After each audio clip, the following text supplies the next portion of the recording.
Welcome to Homemade. Hello, welcome to Homemade. ഞാൻ രമ്യ സുർജിത്ത്. ഇന്ന് നമുക്ക് വീട്ടിലുണ്ടാക്കുന്ന ചോറ് വെച്ചിട്ട് എങ്ങനെ നല്ല അടിപൊളിയായിട്ടുള്ള പാൽപ്പായസം ഉണ്ടാക്കാൻ പറ്റുന്നതെന്ന് നോക്കാം. നല്ല ടേസ്റ്റാണ്.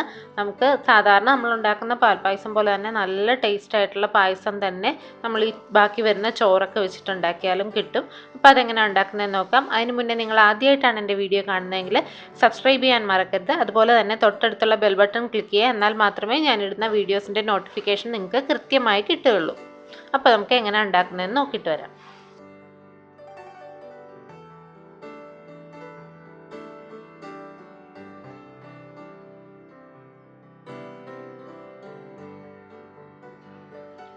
ആദ്യം നമുക്ക് പായസം ഉണ്ടാക്കാനുള്ള പാത്രം ചൂടാക്കാൻ വെക്കാം. അതിലേക്ക് 1.5 ടേബിൾ സ്പൂൺ നെയ്യ് ഞാനിപ്പോൾ ആഡ് ചെയ്ത് കൊടുക്കുന്നുണ്ട്.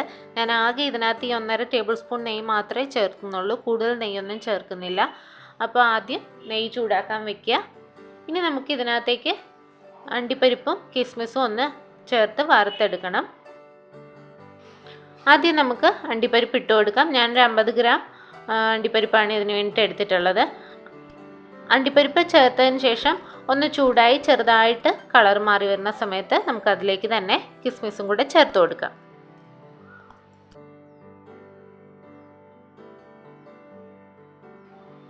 ഇത് സെപ്പറേറ്റ് ആണ് വറുത്തെടുക്കാൻ താല്പര്യമെങ്കിൽ അങ്ങനെ ചെയ്യാം. ഇത് എളുപ്പമായതുകൊണ്ടാണ് ഞാൻ എപ്പോഴും ഇങ്ങനെയാണ് ചെയ്യാറുള്ളത്.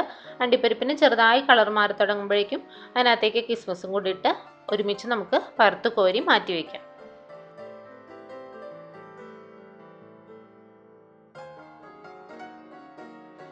ഇനി നമുക്ക് ആ നെയ്യിലേക്ക് തന്നെ നമുക്ക് പായസത്തിന് ആവശ്യമായ ചോറ് ചേർത്ത് കൊടുക്കാം.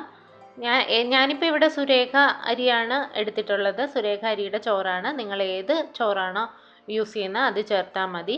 2 കപ്പ് ചോറാണ് ഞാനിപ്പോൾ ചേർത്തിരിക്കുന്നത്. അത് നിങ്ങൾ ഏത് കപ്പിനാണോ ചോറ് അളന്നെടുക്കുന്നത് ആ കപ്പിൽ തന്നെ പാലും പഞ്ചസാരയും ഒക്കെ അളന്നെടുക്കാനായിട്ട് പ്രത്യേകം ശ്രദ്ധിക്കുക. ഇനി ഇത് ഈ നെയ്യിൽ കിടന്ന് നന്നായിട്ടൊന്ന് മൂത്ത് വരണം. ആ നെയ്യുടെ ടേസ്റ്റ് എല്ലാം ചോറിലേക്ക് നന്നായിട്ട് പിടിക്കുന്നവർ ഏകദേശം ഒരു 5 മിനിറ്റോളം മീഡിയം ഫ്ലെയിമിൽ ഇട്ടിട്ട് നന്നായിട്ടൊന്ന് വഴറ്റി കൊടുക്കുക. അങ്ങനെ ആകുമ്പോഴേക്കും ആ നെയ്യെല്ലാം നന്നായിട്ട് ചോറിലേക്ക് അബ്സോർബ് ചെയ്ത് വരും. അപ്പോൾ ചോറിന് നല്ല ടേസ്റ്റ് കിട്ടും. അപ്പോൾ ഈ ഒരു സ്റ്റെപ്പ് ആരും സ്കിപ്പ് ചെയ്യരുത്. മാക്സിമം ഒരു 5 മിനിറ്റെങ്കിലും മീഡിയം ഫ്ലെയിമിൽ ഇട്ടിട്ട് നെയ്യിലിട്ട് നന്നായിട്ട് ചോറ് വഴറ്റി കൊടുക്കുക. അതിനുശേഷം നമുക്ക് ആ ചോറ് കോരി മാറ്റാം. ഇനി നമുക്ക് പഞ്ചസാര ഒന്ന് കാരമലൈസ് ചെയ്യണം. അപ്പോൾ പായസത്തിനൊരു നല്ല പിങ്ക് കളർ കിട്ടാൻ വേണ്ടിയിട്ടാണ് നമ്മളിങ്ങനെ ചെയ്യുന്നത്. ഞാനൊരു 3 ടേബിൾ സ്പൂൺ പഞ്ചസാര ഇപ്പോൾ ആ പാനിലേക്ക് ഇട്ട് കൊടുത്തിട്ടുണ്ട്. അതിനകത്തേക്ക് 1 ടേബിൾ സ്പൂൺ വെള്ളവും കൂടെ ചേർത്ത് കൊടുത്തിട്ടുണ്ട്. കൂടുതൽ വെള്ളം ചേർക്കേണ്ട കാര്യമില്ല. 3 ടേബിൾ സ്പൂൺ പഞ്ചസാര ചേർത്തപ്പോൾ 1 ടേബിൾ സ്പൂൺ വെള്ളമാണ് ഞാൻ ചേർത്തിരിക്കുന്നത്. ഇനി ഇത് ഒരു മീഡിയം ഫ്ലെയിമിൽ ഹൈ ഫ്ലെയിമിലും മാറി മാറിയിട്ട് നന്നായിട്ടൊന്ന് ചൂടാക്കി ഉരുക്കിയെടുക്കണം. അപ്പോൾ നന്നായിട്ട് കരിഞ്ഞു വരുന്ന ആ ഒരു ബ്രൗണിഷ് ഷെയ്ഡ് വരുന്ന വരെ നമുക്കിതൊന്ന് മെൽറ്റ് ചെയ്തെടുക്കണം. അപ്പോൾ മീഡിയം ഫ്ലെയിമിൽ ഹൈ ഫ്ലെയിമിൽ മാറി മാറി ഇട്ടാൽ പെട്ടെന്ന് ആയി കിട്ടും. ഒത്തിരി തീ കൂട്ടി വയ്ക്കരുത്, അപ്പോൾ പെട്ടെന്നൊരു കരിഞ്ഞ ടേസ്റ്റ് വരും. അപ്പം മാറി മാറി മീഡിയം ഫ്ലെയിമിൽ ഹൈ ഫ്ലെയിമിലും ഇട്ടെടുക്കുക. അപ്പോൾ ഇതുപോലെ പതഞ്ഞു വരും. അതിനുശേഷം ഒരു ഗോൾഡൻ ബ്രൗണിഷ് കളറ് ഇതിന് കിട്ടും. അപ്പോൾ നല്ല ബ്രൗൺ കളർ ആകുന്നവരെ നമുക്കിങ്ങനെ ചെയ്തു കൊടുക്കാം. ഇപ്പോൾ ചെറുതായി കളറൊക്കെ മാറി വന്നിട്ടുണ്ട്. കുറച്ചുകൂടെ ഒന്ന് ഡാർക്കായി കഴിയുമ്പോഴേക്കും നമുക്ക് തീ നന്നായിട്ട് കുറച്ച് വയ്ക്കണം. ഇപ്പോൾ പാകത്തിനായിട്ടുണ്ട്. അപ്പോൾ ഈ സമയത്ത് തീ നന്നായിട്ട് കുറച്ചതിന് ശേഷം അതിനകത്തേക്ക് ഒരു 1/4 കപ്പ് വെള്ളം ചേർത്ത് കൊടുക്കുക. വെള്ളം ചേർക്കുമ്പോൾ ശ്രദ്ധിക്കുക, തീ നന്നായിട്ട് കുറച്ച് വെച്ചിട്ട് ഒരല്പം മാറി നിന്ന് ഒഴിക്കുക. ഇതിങ്ങനെ പെട്ടെന്ന് പുകഞ്ഞു വരാനുള്ള ഒരു ചാൻസ് ഉണ്ട്. നന്നായി ചൂടായിരിക്കുന്നതല്ലേ, അപ്പോൾ വെള്ളം ഒഴിക്കുമ്പോൾ ഒരല്പം നീങ്ങി നിന്നിട്ട് ഒഴിക്കുക, അല്ലെങ്കിൽ നമ്മുടെ മേത്തേക്കൊക്കെ തെറിച്ച് വീഴും. അപ്പോൾ ഒരു 1/4 കപ്പ് വെള്ളം ഞാൻ ഇതിനകത്ത് ചേർത്ത് കൊടുത്തു. അപ്പോൾ ആ കാരമലൊക്കെ ഒന്ന് നന്നായിട്ട് മെൽറ്റായി വന്നിട്ടുണ്ട്. ഇനി ഇതിനകത്തേക്ക് നമുക്ക് പായസത്തിന് ആവശ്യമായ പാല് ചേർത്ത് കൊടുക്കാം. ഞാൻ 2 ഗ്ലാസ് അരിയാണ് എടുത്തത്. അതിന് 4 ഗ്ലാസ് പാല് ചേർത്തിട്ടുണ്ട്. ഈ 4 ഗ്ലാസ് പാലെന്ന് പറയുന്നത് ഞാൻ മിൽമ പാലാണ് എടുത്തിരിക്കുന്നത്. അത് 3.5 ഗ്ലാസ് പാലും 1/2 ഗ്ലാസ് വെള്ളം ചേർത്തതുമാണ്. അപ്പോൾ അത്രയും അളവിലാണ് ഞാൻ എടുത്തിട്ടുള്ളത്. നിങ്ങൾക്ക് വേണമെങ്കിൽ 4 ഗ്ലാസും പാല് തന്നെ എടുക്കാം, വെള്ളം ചേർക്കണമെന്നില്ല. എന്നാൽ മാത്രമേ നല്ല തിക്കായിട്ടുള്ള നല്ല ഒരു സ്ട്രോങ് ആയിട്ടുള്ള പായസം നമുക്ക് കിട്ടുകയുള്ളൂ. അപ്പോൾ കൂടുതൽ വെള്ളം ചേർക്കരുത്. അപ്പം ഞാൻ 4 ഗ്ലാസ് പാൽ ഒഴിച്ചു കൊടുത്തിട്ടുണ്ട്. ഇനി ഇത് നന്നായിട്ട് മിക്സ് ചെയ്ത് നമുക്കിതൊന്ന് തിളയ്ക്കുന്നവരെ ഹൈ ഫ്ലെയിമിൽ ഇട്ട് കൊടുക്കാം.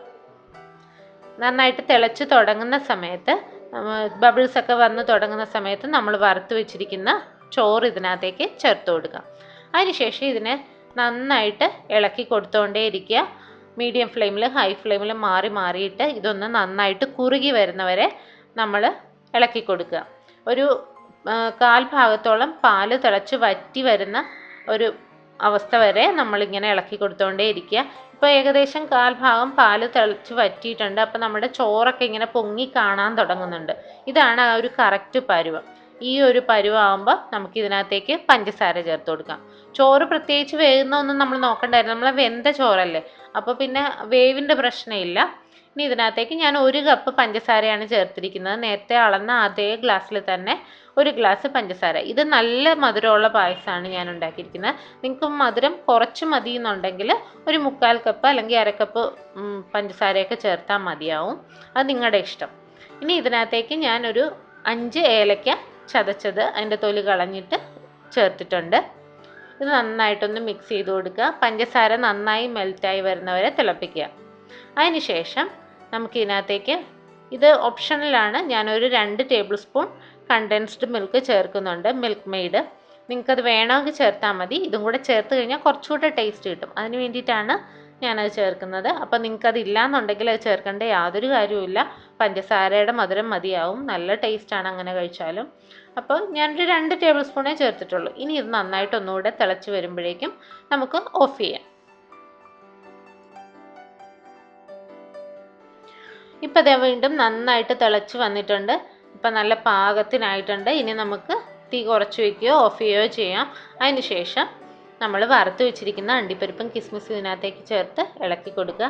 ഞാൻ ആകെ 1.5 സ്പൂൺ നെയ്യ് മാത്രമേ ചേർത്തിട്ടുള്ളൂ. പക്ഷേ ആ പാല് നല്ല തിക്കായിട്ടുള്ള പാലായതുകൊണ്ട്, നമ്മൾ വെള്ളം ചേർക്കാത്ത പാലായതുകൊണ്ട് നല്ല ടേസ്റ്റായിട്ട്, നല്ല സ്ട്രോങ് ആയിട്ടും നല്ല നെയ്മയമൊക്കെ പാലിൽ നിന്നും കൂടെ വന്നിട്ടുണ്ട്.